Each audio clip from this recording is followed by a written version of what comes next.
أعوذ بالله من الشيطان الرجيم. بسم الله الرحمن الرحيم.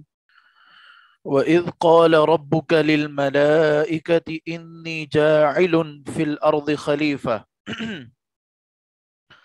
قالوا أتجعل فيها من يفسد فيها ويسفك الدماء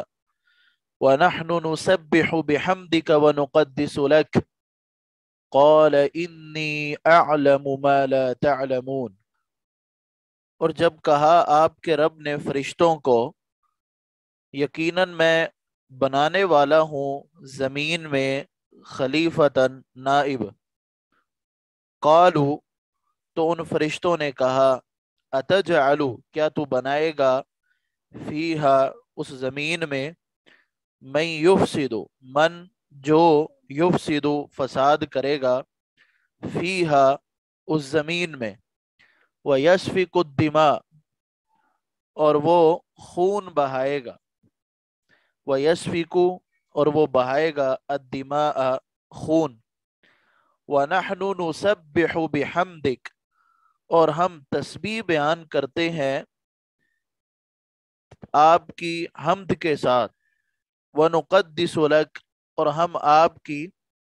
پاکیزگی بیان کرتے ہیں۔ تو اللہ نے کہا، قال، اللہ نے کہا، انی اعلم، یقیناً میں جانتا ہوں، ما اس چیز کو، لا تعلمون جو تم نہیں جانتے۔ اس آیت میں اللہ یہ کہہ رہے ہیں کہ جب اللہ نے فرشتوں کو یہ کہا کہ میں زمین میں اپنا نائب بنانے والا ہوں،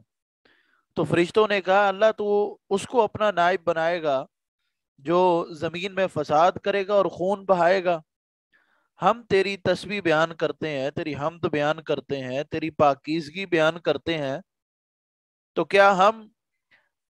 تیرا زمین پر نائب بننے کے لیے کافی نہیں؟ تو اللہ نے کہا کہ جو میں بات جانتا ہوں اس کا تمہیں علم نہیں۔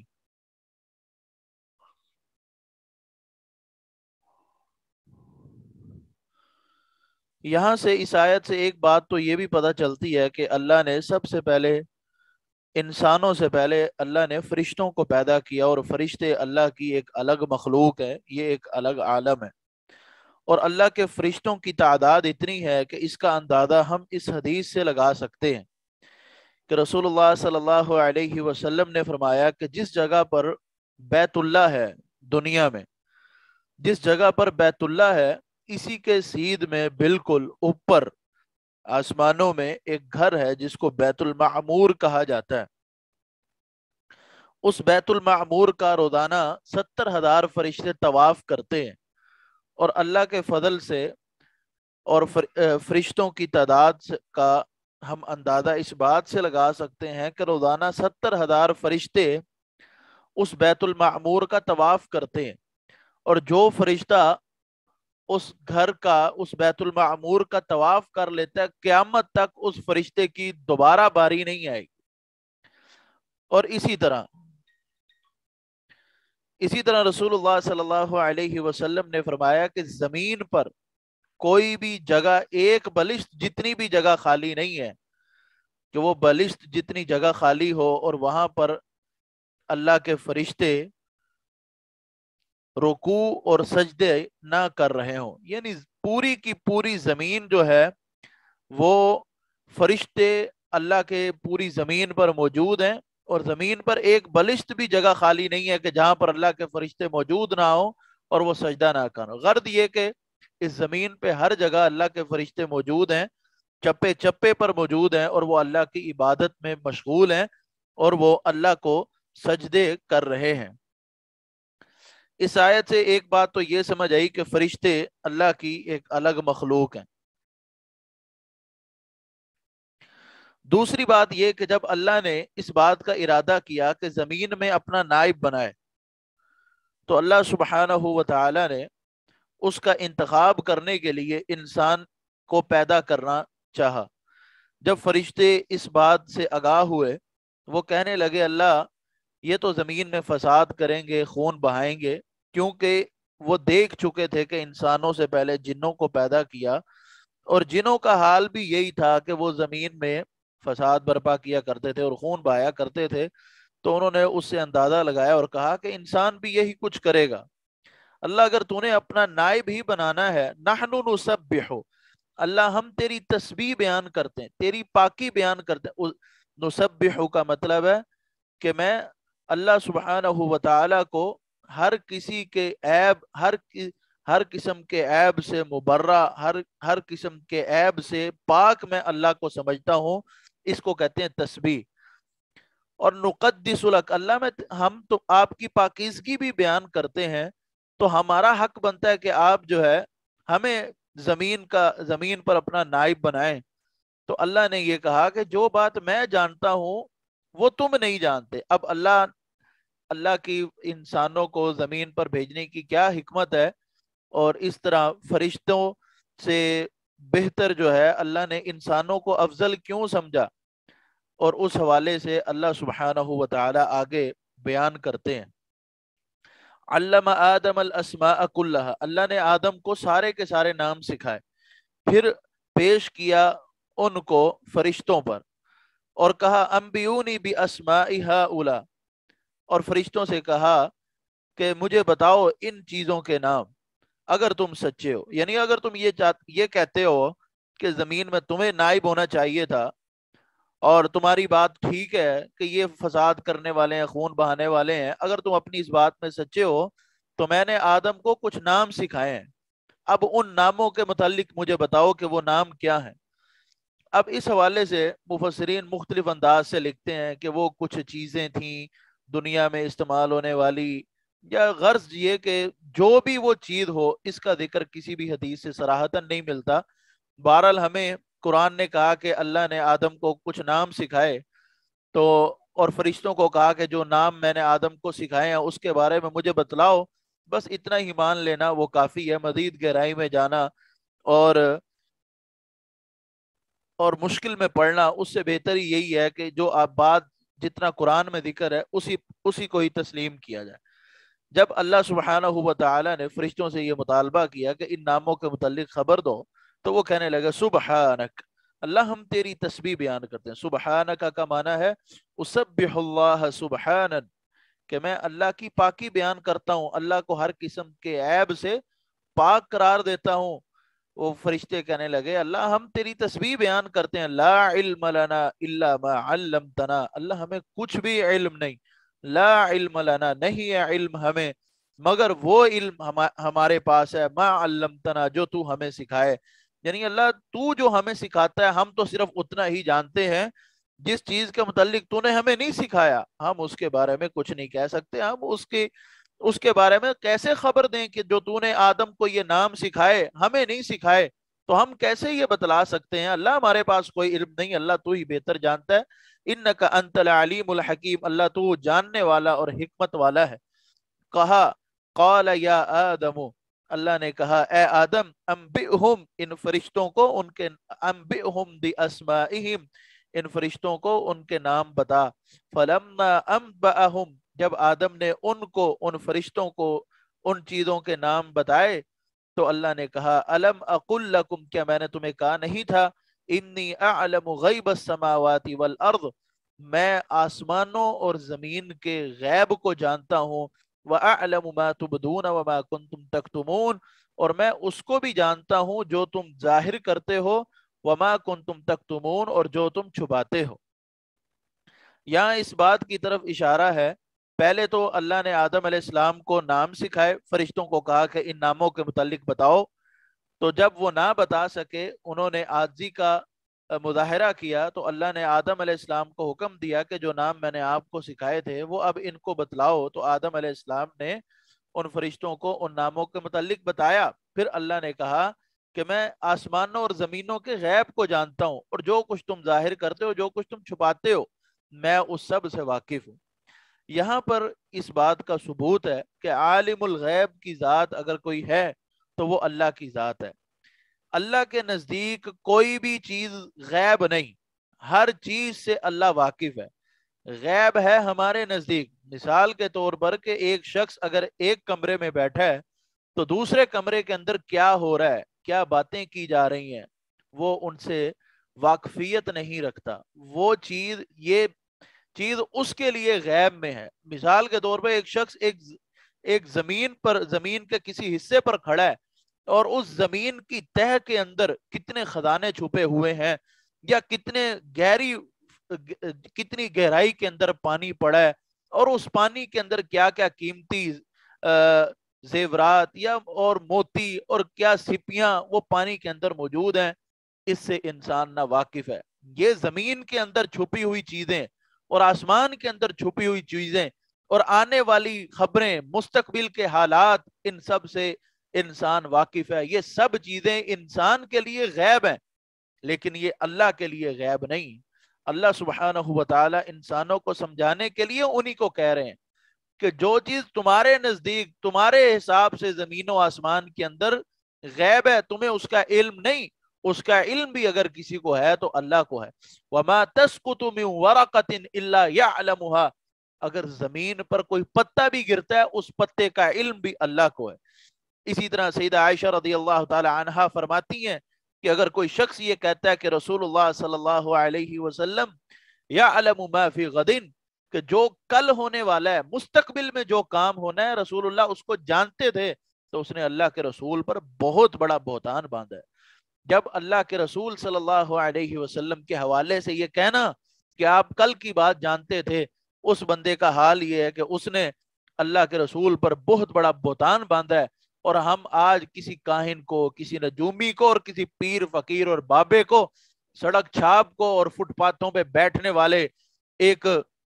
ناپاک اور پلید آدمی کو یہ کہیں کہ یہ ہمارا ہاتھ دیکھ کر ہمیں مستقبل کے حالات سے آگاہی دے سکتا ہے، ہمیں یہ بتا سکتا ہے کہ ہماری زندگی میں شادیاں کتنی ہونی ہیں، ہمارے بچے کتنے ہونے ہیں، ہم نے امیر کتنا بننا ہے، ہمیں رزق کتنا ملنا ہے۔ جب اللہ کے رسول کل کی بات نہیں جانتے اور ان کے حوالے سے کوئی کہے کہ آپ کل کی بات جانتے ہیں، مستقبل کے حالات جانتے ہیں، تو وہ اللہ کے رسول پر بہت بڑا بہتان باندھ رہا ہے۔ اور جو کسی عام آدمی کے متعلق یہ کہے کہ وہ غیب کی خبریں بتا رہا ہے، تو وہ کس قدر ظالم اور کس قدر گناہ کا ارتکاب کر رہا ہے۔ اور اسی طرح رسول اللہ صلی اللہ علیہ وسلم اس شخص کے پاس جو لوگوں کو کہانت بتاتا ہے، ان کو غیب کی باتیں بتاتا ہے، اس سے منع فرمایا۔ ایک حدیث میں آتا ہے اگر کوئی کسی کاہن کے پاس جاتا ہے اور اس کی تصدیق کرتا ہے تو 40 دن تک اس کی نماز قبول نہیں کی جاتی، اور ایک حدیث میں یہ بھی آتا ہے کہ اس بندے نے کفر کا ارتکاب کیا۔ لہذا اللہ ہم سب کو ان ارد گرد کی باتوں پر اور لوگوں کی منہ کی باتوں پر یقین کرنے سے اللہ ہمیں محفوظ فرمائے، اور صحیح مسلک اور صحیح عقیدہ سمجھنے کی اللہ ہمیں توفیق دے۔ اور صحیح مسلک اور صحیح عقیدہ یہ ہے کہ غیب کا علم جو ہے وہ اللہ کے پاس ہے، اللہ کے علاوہ کوئی اور غیب کا علم نہیں جانتا۔ پھر آگے اللہ فرماتے ہیں، پہلی بات اللہ نے آدم علیہ السلام کو پیدا کیا، ان کی تخلیق کرنے کے بعد اب فرشتوں سے منوانے کے لیے پہلے تو ان کو نام سکھائے، پھر اس کے بعد اب دوسری بات وَإِذْ قُلْنَا لِلْمَلَائِكَةِ اسْجُدُوا، اور جب ہم نے فرشتوں کو کہا اسجدوا لآدم، آدم کو سجدہ کرو، فسجدوا، فرشتوں نے سجدہ کیا، الا ابلیس، مگر ابلیس نے سجدہ نہیں کیا، ابا، اس نے انکار کر دیا، سجدہ کرنے سے وہ رک گیا، واستکبر، اور اس نے تکبر کیا، وکان من الکافرین، اور وہ ابلیس کافروں میں سے تھا۔ اب یہاں پر فرشتوں کو سجدے کا حکم دے کر مزید آدم علیہ السلام کی تعظیم اور ان کی توقیر اللہ سبحانہ و تعالی نے ان کے سامنے ذکر کی۔ اسی طرح بعض علماء یہ کہتے ہیں کہ سابقہ شریعتوں میں کسی بڑے کو سجدہ کرنا تعظیم کے لیے یہ جائز تھا، تعظیم کے لیے کسی کو سجدہ کرنا یہ جائز تھا، لیکن اس شریعت میں، شریعت محمدیہ میں، رسول اللہ صلی اللہ علیہ وسلم کے دین میں، اس دین میں کسی کو تعظیمی سجدہ کرنا، ادب کے لیے، اس کی عظمت اور اس کی بڑائی کے لیے سجدہ کرنا، اس کی بھی شریعت نے ہمیں اجازت نہیں دی کہ کسی کو تعظیمی سجدہ کیا جائے۔ تعظیمی سجدہ سے شریعت نے منع فرمایا۔ رسول اللہ صلی اللہ علیہ وسلم کے بعد ایک صحابی آیا اور کہنے لگا اللہ کے رسول، میں ایک قوم کے پاس گیا اور میں نے دیکھا کہ ان کا ایک بڑا سربراہ تھا اور وہ اس کو سجدہ کر رہے تھے، تو میں نے کہا کہ آپ ہمارے سب سے بڑے لیڈر ہیں اور آپ ہمارے سردار ہیں، آپ ہمارے امیر اور رئیس ہیں، ہمارے نبی ہیں، تو ہمارا یہ حق بنتا ہے کہ ہم آپ کو سجدہ کریں۔ آپ صلی اللہ علیہ وسلم نے فرمایا کہ میری امت میں کسی بھی فرد کے لیے یہ جائز نہیں کہ وہ کسی فرد کو سجدہ کرے۔ ہاں اگر میں کسی بشر کو سجدہ کرنے کا حکم دیتا تو میں عورت کو کہتا کہ وہ اپنے خاوند کو سجدہ کرے، لیکن اس عورت کو بھی حکم نہیں ہے کہ وہ اپنے خاوند کو سجدہ کرے۔ یعنی اگر آپ صلی اللہ علیہ وسلم نے دنیا کے اندر کسی بھی بشر کو، کسی انسان کو سجدہ کرنے کا حکم دینا ہوتا تو عورت کو حکم دیتے کہ وہ اپنے خاوند کو سجدہ کرے، لیکن آپ صلی اللہ علیہ وسلم نے اس بات کا بھی حکم نہیں دیا، اس چیز کی بھی اجازت نہیں دی۔ قرآن پاک میں سورہ نجم میں اللہ فرماتے ہیں وَاسْجُدُوا لِلَّهِ فَاسْجُدُوا لِلَّهِ وَاعْبُدُوا، سجدہ اللہ کے لیے کرو اور عبادت بھی اسی کی ہی کرو۔ سجدے کے لیے اگر کوئی ذات ہے تو وہ اللہ کی ذات ہے، اسی کے سامنے جھکا جائے۔ یہ سجدہ جو فرشتوں نے آدم علیہ السلام کو کیا وہ تعظیمی سجدہ تھا۔ اور اس حوالے سے مفسرین یہ بھی کہتے ہیں کہ جس طرح ہم بیت اللہ کی طرف رخ کر کے سجدہ کرتے ہیں اور وہ سجدہ حقیقتاً اللہ کو ہوتا ہے، لیکن ہمارا جو قبلہ ہوتا ہے وہ بیت اللہ ہوتا ہے، یعنی بیت اللہ کی طرف ہم نے رخ کیا ہوتا ہے اور سجدہ ہم حقیقت میں اللہ کو کر رہے ہوتے ہیں۔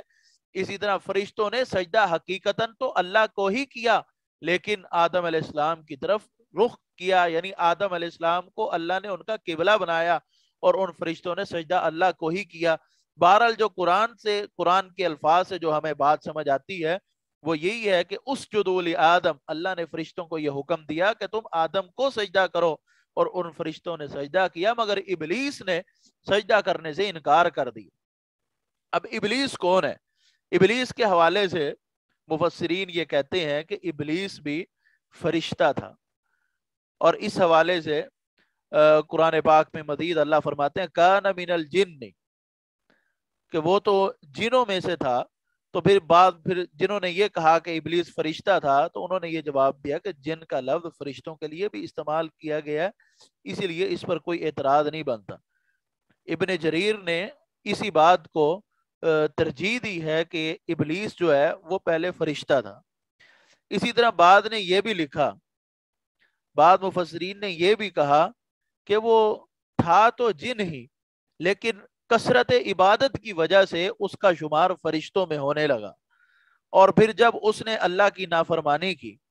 اللہ نے جب اس کو سجدے کا حکم دیا تو اس سجدے کے حکم دیے جانے کے بعد اور اس کا انکار کرنے کے بعد اس کا نام ابلیس پڑا، جس کا مطلب ہے نا امید، یعنی یہ اللہ کی رحمت سے یہ دور ہو گیا، اس کو اللہ کی رحمت کے قریب نہیں آئے گا، کیونکہ اس نے اللہ کی بات کو تسلیم کرنے سے انکار کر دیا۔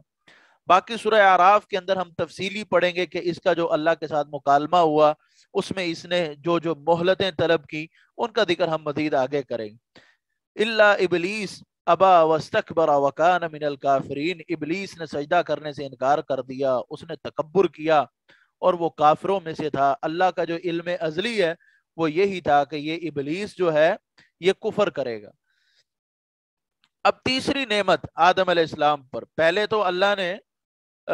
آدم علیہ السلام کو نام سکھلائے، دوسرا پھر سجدہ کرنے کا حکم دیا، تیسرا ان کی تعظیم کے لیے اللہ نے یہ کام کیا۔ ہم نے کہا اے آدم اسکن انت وزوجک الجنہ، تو اور تیری بیوی جنت کے اندر رہو، وکلا منہا رغدن، اور تم دونوں اس جنت سے راغدن وافر مقدار میں کھاؤ، حیث شئتما، تم دونوں جہاں سے جنت میں کھانا چاہو وہاں سے کھاؤ اور وافر مقدار میں کھاؤ، ولا تقربا هذه الشجرہ، لیکن اس بات کو یاد رکھنا کہ تم نے اس درخت کے قریب نہیں جانا، فتکونا من الظالمین، اگر تم اس درخت کے قریب جاؤ گے تو تم ظالموں میں سے ہو جاؤ گے۔ فأزلہما الشیطان عنہا، اللہ فرماتے ہیں کہ آدم کو اور اس کی بیوی کو، ہما ضمیر آدم اور اس کی بیوی کی طرف ہے، ازلہ اس کا جو فاعل ہے وہ شیطان ہے، شیطان نے ان دونوں کو پھسلا دیا۔ فَأَزَلَّهُمَا الشَّيْطَانُ، شیطان نے آدم اور اس کی بیوی کو پھسلا دیا، عنہا اس سے، فَأَخْرَجَهُمَا پس اس نے نکال دیا ان دونوں کو، مما اس چیز سے کانا فیہی جس میں وہ تھے، یعنی شیطان نے ان کو بہکایا پھسلایا اور اس نے ان کو اللہ کی جنت سے نکلوا دیا۔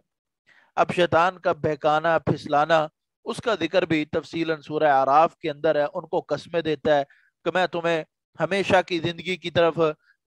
میں چاہتا ہوں کہ تم ہمیشہ جنت کے اندر رہو اور جنت سے تم نکالے نہ جاؤ، اور اگر چاہتے ہو کہ جنت میں ہمیشہ رہو تو اس درخت سے کھا لو۔ وہی درخت جس سے اللہ نے کھانے سے منع کیا تھا، شیطان کے بہکاوے میں آ گئے آدم علیہ السلام اور ان کی زوجہ حوا علیہ السلام، اور شیطان کے بہکاوے میں آ کر اس درخت سے کھایا۔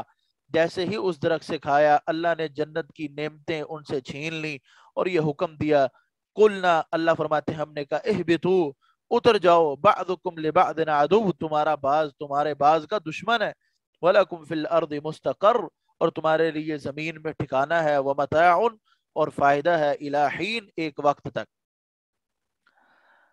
اب جب اللہ سبحانہ و تعالیٰ کے کہے ہوئے حکم کے مطابق آدم اور حوا دونوں عمل نہ کر سکے، اس درخت سے کھا بیٹھے، تو اللہ نے ان کو جنت سے نکال دیا اور ان کو زمین پر بھیج دیا۔ اب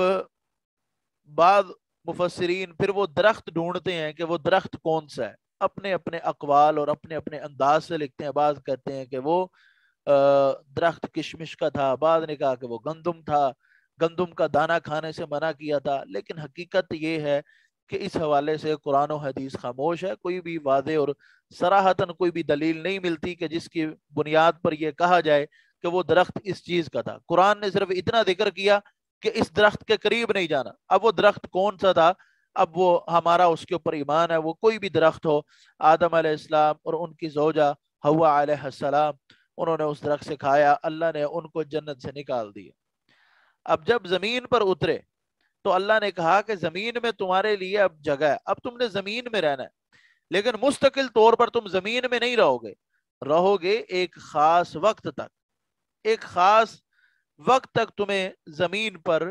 اتارا جائے گا۔ اب اس کے بعد اللہ سبحانہ و تعالی نے یہ ذکر کیا، فَتَلَقَّى آدَمُ مِن رَبِّهِ کلمات، آدم نے اپنے رب سے چند باتیں سیکھ لی، فَتَابَ عَلَيْهِ، تو اللہ نے آدم کی توبہ کو قبول کیا۔ اب یہاں ادھر اختصار کے ساتھ بیان کر دیا گیا، آدم نے کلمات سیکھ لیا۔ سورہ اعراف میں ذکر آیا کہ وہ کلمات، ربنا ظلمنا انفسنا وان لم تغفر لنا وترحمنا لنكونن من الخاسرین، اس کا مطلب یہ، اے ہمارے پروردگار، ہم نے اپنی جان پر ظلم کر لیا، اگر تو ہمیں معاف نہیں کرے گا، ہم پر رحم نہیں کرے گا، تو ہم خسارہ اٹھانے والوں میں سے ہو جائیں گے۔ فتلقا، اس حوالے سے کہ آدم نے اپنے رب سے چند کلمات سیکھ لیے، تو مفسرین یہ کہتے ہیں کہ یہ کلمات اللہ نے آدم علیہ السلام پر الہام کیا، ان کے ذہن میں یہ کلمات ڈالے، انہوں نے یہ کلمات پڑھے، اور پھر اللہ سبحانہ و تعالی نے ان کی توبہ کو، فتاب علیہ، اللہ نے پھر ان کی توبہ کو قبول کیا۔ انہ هو التواب الرحیم، اللہ بہت زیادہ توبہ قبول کرنے والا ہے اور اللہ بڑا مہربان ہے۔ درمیان میں یہ بات کر کے اب آگے دوبارہ وہی بات کہ جب ان کو زمین پر اتارا گیا اور اللہ نے کہا کہ اس زمین میں تم نے ایک خاص وقت تک تم نے زمین پر رہنا ہے، قُلْ نَهْبِطُوا مِنْهَا جَمِيعًا، تم سب کے سب اس جنت سے اتر جاؤ اور زمین پر چلے جاؤ۔ اب اگلی بات جس کا تعلق فتلقا سے پچھلی والی آیت کے ساتھ ہے وہ یہ ہے، فَإِمَّا يَأْتِيَنَّكُم مِّنِّي هُدًى فَمَن تَبِعَ هُدَايَ فَلَا خَوْفٌ عَلَيْهِمْ وَلَا هُمْ يَحْزَنُونَ، بس جو تمہارے پاس میری طرف سے کوئی ہدایت آئے گی، تو جو شخص میری ہدایت کی پیروی کرے گا اس پر قیامت کے دن نہ کوئی خوف ہوگا اور نہ ہی وہ غمزدہ ہوگا۔ یعنی جب ان کو جنت سے اتار دیا گیا، زمین پر بھیج دیا گیا، اللہ نے کہا کہ یہاں خاص وقت کے لیے تم رہو گے، اور پھر میری طرف سے تمہارے پاس چند ہدایات آتی رہیں گی، جو ان ہدایات پر عمل کرتا رہے گا وہ قیامت کے دن نہ تو اس کو کسی قسم کا کوئی ڈر ہوگا نہ وہ غم زدہ ہوگا۔ خوف ہوتا ہے انسان کو آنے والی کسی پریشانی پر، اور غم ہوتا ہے انسان کو اس چیز پر جو انسان سے چوک گئی ہو۔ انسان اگر کوئی غلط کام کر بیٹھا ہے تو اس کے اوپر انسان کو غم ہوتا ہے کہ کاش میرے سے یہ کام نہ ہوتا. لیکن خوف کہتے ہیں کہ آنے والے وقت میں اگر انسان کو کسی مشکل اور پریشانی کا سامنا کرنا پڑے تو اس سے انسان کو خوف ہوتا ہے. قیامت کے دن جو اس بات پر عمل کرے گا، یعنی اللہ کی ہدایات پر عمل کرتا رہے گا، اللہ کی ہدایات کی اتباع اور پیروی کرتا رہے گا، اس کو قیامت کے دن یہ خوف نہیں ہوگا کہ اس کو جہنم کے اندر پھینک دیا جائے، اور اس کو یہ غم نہیں ہوگا کہ وہ اپنی زندگی کو تباہ و برباد کر کے آیا ہے. اب یہاں پر اللہ نے سب سے اہم بات کی کہ تمہیں جو دنیا کے اندر میں بھیج رہا ہوں، زمین پر تمہیں اتار رہا ہوں، ایک تمہاری زندگی ہوگی کسی کی 40 سال 50 سال، پہلے تو ہزاروں سال بھی اللہ نے پہلے اس امت سے پہلی امتوں کے لوگوں کو ہزاروں سال بھی اللہ نے زندگی بخشی. سیدنا نوح علیہ السلام کا جو تبلیغ کا دور تھا وہ 950 سال تھا، اور ان کی عمر تو 950 سال سے بھی زیادہ تھی. اور دیگر انبیاء کرام اور ان کی امتیں بڑی بڑی عمریں، لمبے لمبے قد، کھجور کے تنوں جتنے تناور ان کے قد تھے، اور بڑے بڑے ان کے جسم تھے. اور اس کے بعد اللہ سبحانہ و تعالیٰ نے اس امت میں جو عمروں کی حد رکھی وہ 60 سال رکھی، کہ 60 سال عمر کی حد ہے. رسول اللہ کی وفات 63 سال کی عمر میں ہوئی ہے. لہذا یہ زندگی جو اللہ نے اس دنیا کے اندر مقرر کر دیا کہ ہر کسی کے لیے کچھ وقت ہے، کوئی پیدا ہوتے ہی فوت ہو جائے گا، کوئی پیدا ہوگا تو جوانی میں فوت ہو جائے گا، کوئی جوانی میں نہیں تو بڑھاپے میں چلا جائے گا، کوئی بڑھاپے نہیں تو بالکل ادھیڑ عمر میں اور بالکل ڈھانچہ اور کمزور ہو کے دنیا سے جائے گا. یہ اللہ نے وقت دے دیا. لیکن اللہ نے ساتھ ایک ہدایت دی ہے، ایک رہنمائی دی ہے کہ تم جو یہ 60 سالہ 70 سالہ 20 سالہ 15 سالہ یہ جتنی بھی تمہاری زندگی ہے، اس زندگی کے اندر تمہارے پاس میری ہدایات آتی رہیں گی. ان ہدایات پر اگر تم عمل کرتے رہو گے تو تمہیں قیامت کے دن کسی قسم کی کسی بھی پریشانی کا سامنا نہیں کرنا پڑے گا. اور اگر تم ان ہدایات کو ترک کر دو گے تو پھر تمہیں پریشانی کا سامنا کرنا پڑے گا. ان ہدایات میں ایک طریق یہ ہے کہ اللہ نے انبیاء کو بھیجا. انبیاء کرام جب سے اللہ نے کائنات بنائی نبیوں کو بھیجا، اور مستدرک حاکم کی حدیث کے مطابق اللہ نے 1,24,000 نبی بھیجے، اور ہر نبی اللہ سبحانہ و تعالیٰ کا پیغام لے کر اپنی قوم اور اپنی امت کے پاس آیا. اور وہ سلسلہ آدم علیہ السلام سے شروع ہوا، اور یہ نبوت کا سلسلہ محمد الرسول اللہ صلی اللہ علیہ وسلم پر ختم ہوتا ہے. اور اللہ نے اس بات کا اعلان کیا کہ آپ خاتم النبیین ہیں، آپ نبیوں کے خاتم ہیں، یعنی آپ کے بعد سٹیمپ لگا دی گئی ہے، اور آپ کے بعد اب کوئی بھی نبی نہیں آ سکتا، آپ آخری نبی اور رسول ہیں. یہ نبیوں کا سلسلہ اللہ نے دنیا میں جاری کیا، اور ہمارے لیے رسول اللہ صلی اللہ علیہ وسلم پر اترنے والا دین، آپ پر اترنے والا قرآن اور آپ کی حدیث مبارکہ ہمارے لیے یہ ہدایت کا ذریعہ ہے. اگر ہم قرآن اور نبی اکرم صلی اللہ علیہ وسلم کی سنت کے مطابق زندگی بسر کریں گے تو ہمیں قیامت کے دن کسی بھی قسم کے خوف اور پریشانی کا سامنا نہیں کرنا پڑے گا. پھر اللہ فرماتے ہیں والذین کفروا وکذبوا بآیاتنا، اور وہ لوگ جنہوں نے کفر کیا اور انہوں نے ہماری آیات کو جھٹلا دیا، اولئک اصحاب النار، یہی لوگ جہنمی ہیں اور وہ اس میں ہمیشہ رہنے والے ہیں. یعنی جب ہمارے انبیاء آئے، رسول آئے، انہوں نے ہماری باتیں سنائی، لیکن لوگوں نے انکار کیا. انہوں نے کہا ہم کیوں مانیں ان باتوں کو، ہم کیسے یقین کر لیں کہ تو اللہ کا نبی ہے اور ہم تیری بات کو تسلیم کر لیں، جہاں ہم نہیں تیری بات مانتے، یہ جو قرآن کی آیتیں تو ہمیں سناتا ہے نہیں ہم سنتے تجھ سے. اللہ کہتے ہیں اولئک اصحاب النار، جن کا یہ طریقہ کار ہے یہ جہنمی ہے اور انہوں نے جہنم کے اندر ہمیشہ رہنا ہے. اب یہاں سے اس کے بعد اللہ سبحانہ و تعالی بنی اسرائیل کا تذکرہ کرتے ہیں اور ان پر ہونے والے انعامات کا بھی ذکر کریں گے، اور پھر انہوں نے جو اللہ کے نعمتوں کی قدر نہیں کی اور اللہ نے ان کو جو زجر کی، ان کو جو ڈانٹا، ان کو جو وعیدیں سنائی، اللہ ان کا بھی ذکر کریں گے، اور پھر ان کو جو سزائیں ملی اللہ ان کا بھی ذکر کریں گے. آگے بنی اسرائیل کا ذکر شروع ہوتا ہے. اللہ فرماتے ہیں یا بنی اسرائیل اذکروا نعمتی، اے بنی اسرائیل یاد کرو میری نعمت کو، وہ نعمت التی انعمت علیکم، وہ نعمت جس کا میں نے تم پر انعام کیا، وَأَوْفُوا بِعَهْدِي، اور تم میرے عہد کو پورا کرو، اوفی بعہدکم، میں تمہارے عہد کو پورا کروں گا، وَإِيَّايَ فَارْهَبُونَ، اور مجھ ہی سے تم ڈرو۔ اے بنی اسرائیل، یا بنی اسرائیل، یا اس کا معنی ہے اے، یہ حرف ندا ہے، بنی، بنی کا مطلب ہے اولاد، اسرائیل، اسرائیل یہ یعقوب علیہ السلام کا لقب ہے، اے یعقوب کی اولاد، یعنی یعقوب علیہ السلام کی اولاد میں یوسف علیہ السلام نبی بنے، اور پھر ان کے بعد سیدنا عیسیٰ علیہ السلام تک بنی اسرائیل کے اندر، یعنی یعقوب علیہ السلام کی اولاد میں یہ نبوت کا سلسلہ جاری رہا۔ اللہ سبحانہ و تعالی نے یعقوب علیہ السلام کی اولاد پر بڑی نعمتیں کی، ان کو بڑی نعمتوں سے نوازا۔ یہاں پر اللہ سبحانہ و تعالی نے جو نعمتیں ان پر کی، اللہ ان کا ذکر کر کے فرما رہے ہیں اذکروا نعمتی، یاد کرو میری نعمت کو، التی، وہ نعمت جس کا میں نے تم پر انعام کیا، وَأَوْفُوا بِعَهْدِي، اور تم میرے وعدے کو پورا کرو، میں تمہارے وعدے کو پورا کروں گا۔ اللہ سبحانہ و تعالی کا عہد کیا ہے؟ اللہ نے ان کو کس چیز کا عہد دیا تھا؟ اللہ سبحانہ و تعالی نے ان کو انہوں نے جو بھی اللہ سے مانگا، اللہ نے ان کو عطا کیا، اور ان نعمتوں کے عطا کرنے کا مقصد یہ تھا کہ وہ اپنے نبی کی، جو نبی ان کی طرف بھیجا گیا ہے، وہ اس کی اتباع میں زندگی بسر کریں گے۔ وَإِيَّايَ فَارْهَبُونَ، اور اللہ فرماتے ہیں مجھ ہی سے ڈرو۔ اور دوسری بات یہ کہ تورات کے اندر، اسی طرح تورات میں، انجیل میں رسول اللہ صلی اللہ علیہ وسلم کا ذکر تھا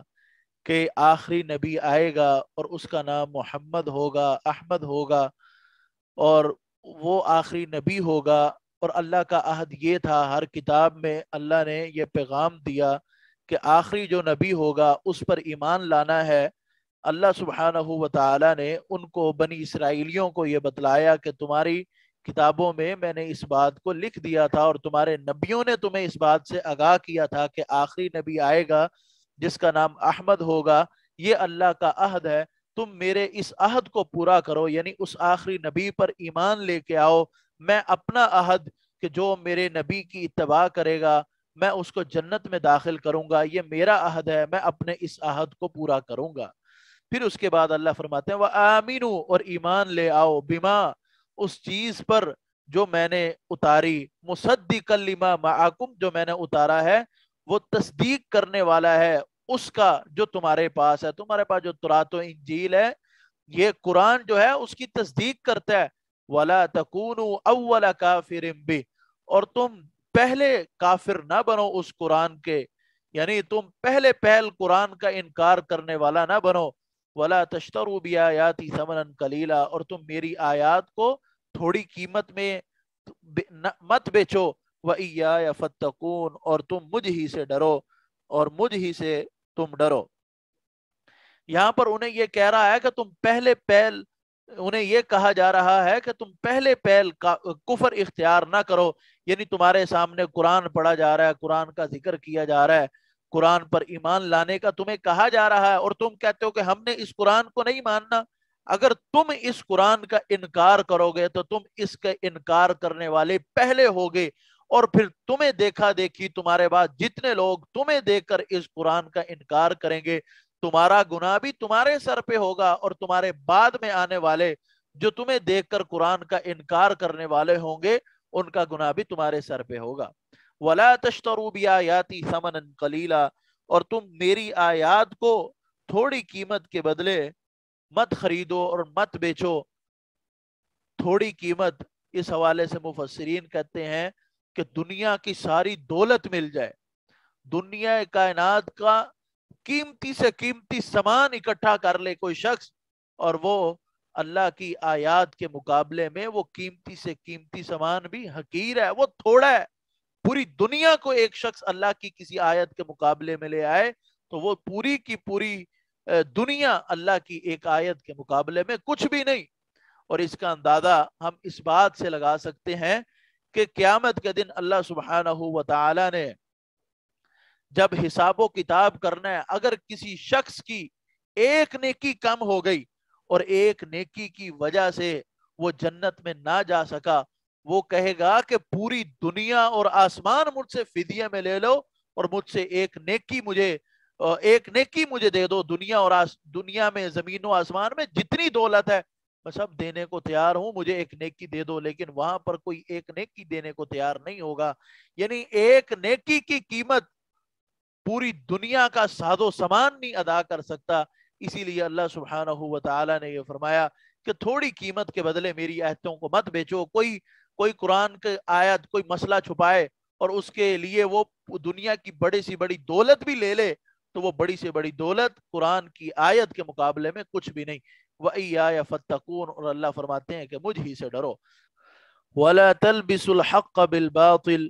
اور تم حق کو باطل کے ساتھ نہ ملاؤ۔ وَتَكْتُمُوا الْحَقَّ، اور نہ تم حق کو چھپاؤ۔ وَأَنْتُمْ تَعْلَمُونَ، جبکہ تم جانتے ہو۔ یعنی جان بوجھ کر ایک تو تم حق کو باطل کے ساتھ نہ ملاؤ، یعنی حلال کو حرام کے ساتھ اور حرام کو حلال کے ساتھ مت ملاؤ، اور جو حق بات ہے جان بوجھ کر اس کو مت چھپاؤ، کیونکہ ان کے نزدیک ان کے جو علماء تھے، ان کے جو احبار تھے یہودیوں کے نزدیک، وہ جس بات کا فیصلہ کر دیتے اگرچہ اس کی شریعت اجازت دیتی یا نہ دیتی، وہ اس کو تسلیم کر لیتے تھے۔ یعنی جس چیز کو ان کے احبار جو ہیں وہ حلال کہتے، وہ چیز ان کے نزدیک حلال ہوتی، اور جس چیز کو وہ حرام کہتے وہ چیز ان کے نزدیک حرام ہوتی۔ تو اللہ سبحانہ و تعالی نے یہ فرمایا وَلَا تَلْبِسُوا الْحَقَّ بِالْبَاطِلِ، تم حق کو باطل کے ساتھ نہ ملاؤ، سچ کو جھوٹ کے ساتھ مت ملاؤ، حلال کو حرام کے ساتھ مت ملاؤ۔ وَلَا تَكْتُمُوا الْحَقَّ، یہاں پر لا جو ہے واو کا جو عطف ہے وہ پیچھے والے لا پر ہی ہے، یہاں پر بھی لا ہی ہے کہ وَلَا تَكْتُمُوا الْحَقَّ، اور نہ تم حق کو چھپاؤ، وَأَنْتُمْ تَعْلَمُونَ، جان بوجھ کر حق کو بھی مت چھپاؤ، کیونکہ وہ حق کو چھپا کر، یعنی جو ان کی تورات کے اندر بھی جو باتیں موجود تھی وہ اس کو بھی چھپایا کرتے تھے۔ سب سے بڑی بات تو یہ کہ ان کی کتاب میں رسول اللہ صلی اللہ علیہ وسلم کی نبوت کا ذکر تھا، آپ کی آمد کا تذکرہ تھا، اور انہوں نے اس حق کو چھپا دیا۔ کیوں چھپایا؟ جان بوجھ کر کہ وہ نبی ہماری قوم سے اور ہماری برادری سے کیوں نہیں آیا، وہ نبی اہل مکہ اور قریشیوں میں سے وہ نبی کیوں آ گیا۔ اسی لیے اللہ نے انہیں کہا کہ وَتَكْتُمُوا الْحَقَّ، اور نہ تم حق کو چھپاؤ جان بوجھ کر۔ وَأَقِيمُوا الصَّلَاةَ، نماز کو قائم کرو۔ وَآتُوا الزَّكَاةَ، اور زکوٰۃ کی ادائیگی کرو۔ وَارْكَعُوا مَعَ الرَّاكِعِينَ، اور رکوع کرنے والوں کے ساتھ رکوع کرو۔ یہاں رکوع کرنے والوں کے ساتھ رکوع کرو کا مطلب یہ ہے کہ جب با جماعت نماز کی ادائیگی کرو۔ با جماعت نماز کو پڑھنا یہ واجب ہے، یہ فرض ہے۔ کوئی شخص جان بوجھ کر اگر با جماعت نماز کو ترک کرتا ہے تو وہ ایک گناہ کا مرتکب ہے۔ رسول اللہ صلی اللہ علیہ وسلم نے فرمایا میرا دل چاہتا ہے کہ میں اپنی جگہ کسی کو امام کھڑا کروں اور میں پھر نکلوں کہ کون مسجد کی طرف نماز پڑھنے کے لیے نہیں آیا، میں اس کے گھر کو جلا کے رکھ دوں، لیکن مجھے اس گھر میں موجود بچوں کا حیا آتا ہے جس کی وجہ سے میں یہ نہیں کرتا۔ لہذا جماعت کے ساتھ نماز ادا کرنا یہ نہایت ہی ضروری ہے اور لازم ہے، اور نہ ادا کرنے والا، جان بوجھ کر جماعت کو ترک کرنے والا، وہ گناہ کا مرتکب ہے۔ آگے اللہ فرماتے ہیں اتأمرون الناس بالبر، کیا تم لوگوں کو نیکی کا حکم دیتے ہو، وتنسون انفسکم، اور اپنے آپ کو بھول جاتے ہو، وانتم تتلون الکتاب، جبکہ تم کتاب کی تلاوت بھی کرتے ہو، افلا تعقلون، کیا تمہیں عقل نہیں؟ تم لوگوں کو نیکی کا حکم دیتے ہو، یعنی تم لوگوں کو یہودیت اور عیسائیت کی طرف بلاتے ہو، وتنسون انفسکم، اپنے آپ کو بھول جاتے ہو جو اس تورات اور انجیل کے اندر لکھا ہوا۔ تورات اور انجیل محمد صلی اللہ علیہ وسلم کے نبوت کا اقرار کر رہی ہے، اس کی وضاحت کر رہی ہے، اس پر دلالت کر رہی ہے، اور تم خود تو لوگوں کو یہودیت اور عیسائیت اپنانے کا حکم دے رہے ہو لیکن خود اس کے اوپر عمل نہیں کرتے۔ جب اس کے اندر نبی اکرم صلی اللہ علیہ وسلم کا نبوت کا تذکرہ ہے تو پھر تم کیوں اس کو ترک کیے بیٹھے اور اس کو چھوڑے ہوئے ہو؟ تمہیں یہ چاہیے کہ تم بھی اس کو مانو اور اس کو تسلیم کرو۔ وَأَنْتُمْ تَتْلُونَ الْكِتَابَ، تم تو کتاب سے اچھی طرح واقف ہو، تم نے تو تورات کو پڑھا ہے، اس کے اندر تو رسول اللہ صلی اللہ علیہ وسلم کے آخری نبی ہونے کا ذکر موجود ہے. لہذا جب تمہارے پاس عقل ہے تو پھر تم ایمان لاؤ اور اس کو قبول کرو. یہاں بعض لوگوں نے اس آیت کا یہ بھی معنی لے لیا کہ جب ایک بندہ خود نیک کام نہیں کرتا تو لہذا وہ کسی کو نیکی کا حکم بھی نہ دے. بلکہ اس آیت کا مقصد یہ نہیں ہے. اس آیت کا مقصد یہ ہے کہ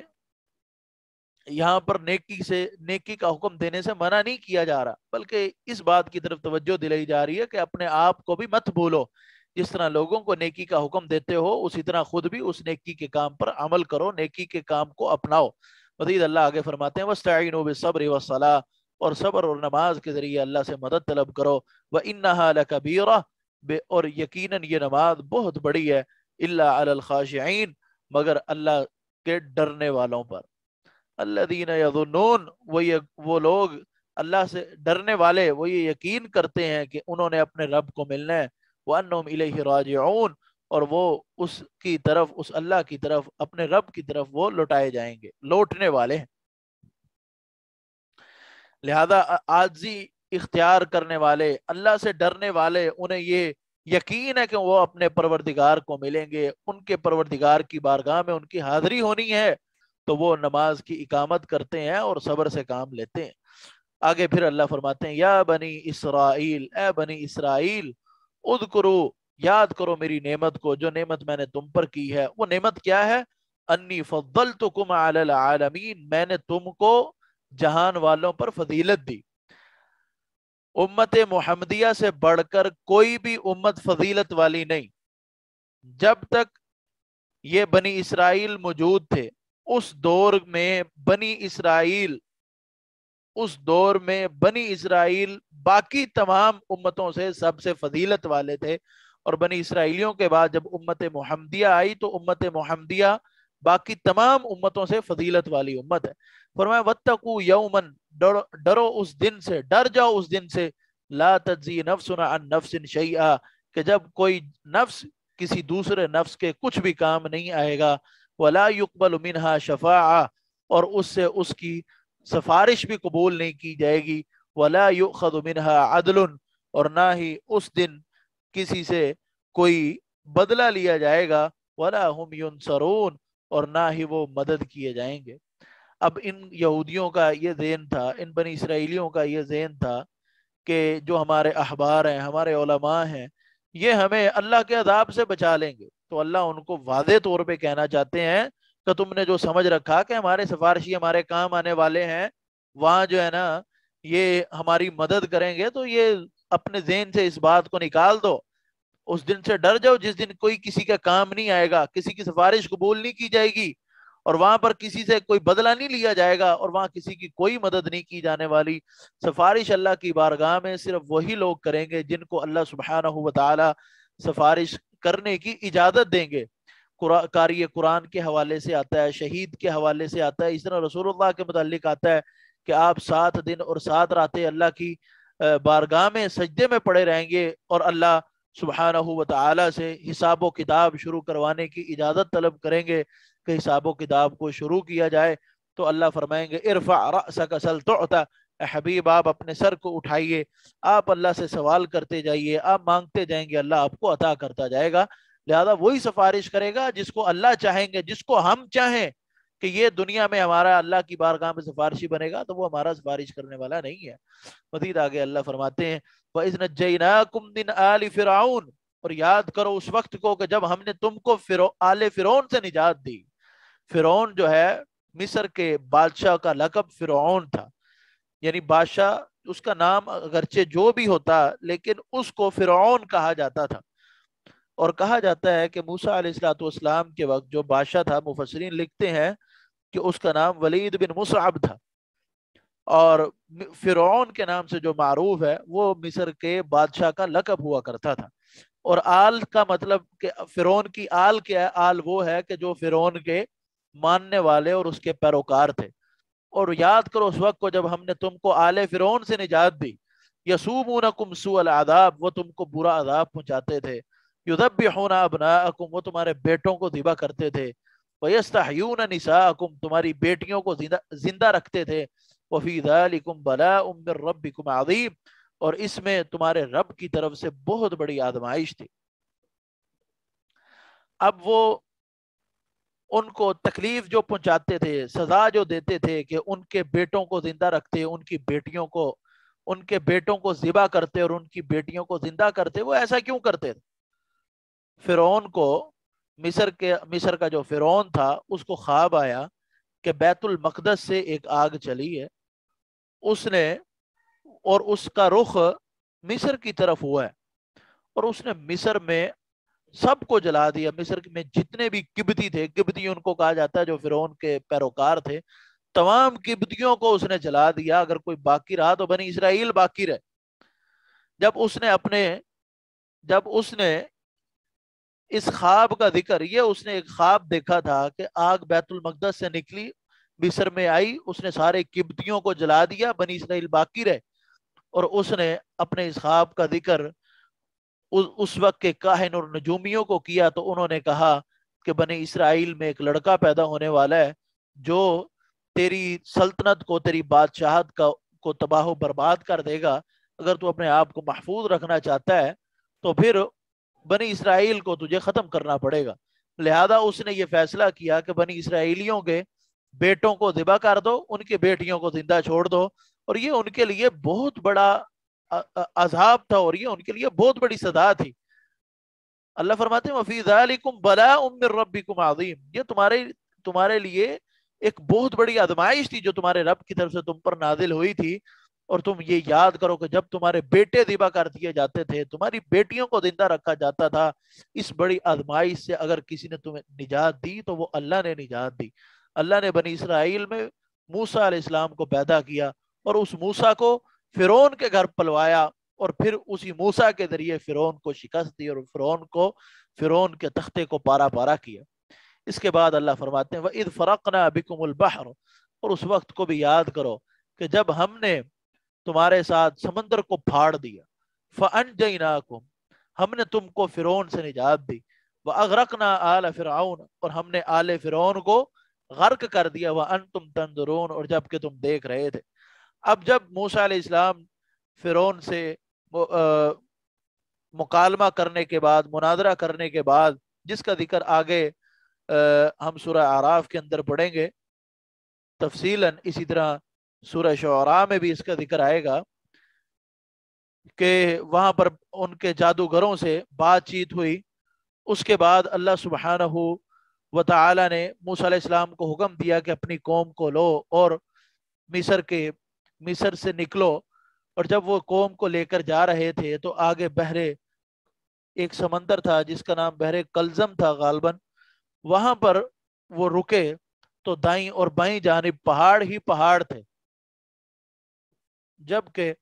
پیچھے فرعون کا لشکر تھا۔ تو اللہ سبحانہ و تعالی نے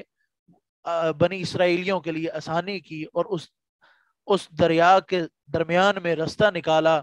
اور اس رستے سے بنی اسرائیلی گزر گئے۔ اور جیسے ہی فرعون اس دریا کے اندر داخل ہوئے کہ وہ بھی اس رستے سے گزر جائیں، تو اللہ سبحانہ و تعالی نے اس سمندر کو حکم دیا، وہ سمندر آپس میں مل گیا، اور آل فرعون کو اللہ نے غرق کر دی۔ یہ بھی اللہ کی بنی اسرائیلیوں پر ایک نعمت ہے۔ پہلی اللہ یہاں پر ان نعمتوں کا ذکر کر رہے ہیں جو اللہ سبحانہ و تعالی نے بنی اسرائیلیوں پر کی۔ اور پھر آگے ایک اور نعمت کا، اور فرمایا اس وقت کو بھی یاد کرو، ہم نے موسیٰ سے 40 راتوں کا وعدہ کیا، پھر تم نے بچڑے کو پکڑ لیا، من بعدہ، موسیٰ کے جانے کے بعد، وانتم ظالمون، اور تم تو ظلم کر رہے تھے۔ اللہ سبحانہ و تعالی نے موسیٰ علیہ السلام کو کوہ طور پر 40 راتوں کے لیے بلایا، وہاں پر تو رات سے نوازنا تھا۔ موسیٰ علیہ السلام اپنے ساتھی لے کر کوہ طور پہ جاتے ہیں، اور پیچھے جو باقی بچے ہوئے لوگ تھے انہوں نے بچڑے کو معبود بنا لی، اس کی عبادت کرتے، اس کو پوجتے۔ اللہ نے کہا یہ تو تم نے بہت بڑا ظلم کیا۔ اب جب موسیٰ علیہ السلام آئے، دیکھا کہ قوم بچڑے کی عبادت کر رہی ہے، اپنے بھائی کو ڈانٹا، یہ کیا تو نے روکا نہیں ان کو؟ اپنے بھائی کی داڑھی پکڑ لی، سر پکڑ لیا، بال کھینچے، اور بھائی نے کہا لا تأخذ بلحیتی ولا برأسی، میری داڑھی اور میرا سر نہ پکڑو، انی خشیت ان تقول فرقت بین بنی اسرائیل، میں تو اس بات سے ڈرا ہوں کہ کہیں تو مجھے یہ نہ کہا کہ تو نے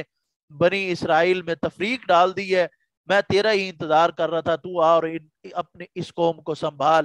موسیٰ علیہ السلام نے جب یہ حال دیکھا تو اللہ کی تو یہ حکم نادل فرمایا کہ جو لوگ بچڑے کی عبادت نہیں کر رہے تھے ان کو کہا کہ جو عبادت کر رہے تھے، جو بچڑے کو پوج رہے تھے، ان کو مارو اور ان کو قتل کر دو۔ لیکن اس موقع پر بھی اللہ سبحانہ و تعالی نے ان کے اوپر انعام کیا، اور انعام کیا کیا؟ اللہ نے ان کو معاف کر دیا۔ جنہوں نے بچڑے کو معبود بنایا تھا اللہ نے ان کو بخش دیا۔ اور اگلی آیت میں ذکر کیا ثم عفونا عنکم، پھر ہم نے تم سے درگزر کیا، من بعد ذالک، تمہارے بچڑے کو معبود بنانے کے بعد بھی، لعلکم تشکرون، اور یہ سب اس لیے کیا تاکہ تم شکریہ ادا کرو۔ مزید آگے بنی اسرائیل پر ہونے والے انعامات کا تذکرہ ہے، وہ ہم آئندہ درس میں انشاءاللہ پڑھیں گے۔ اللہ میرا اور آپ کا حامی و ناصر ہو۔ السلام علیکم ورحمۃ اللہ وبرکاتہ۔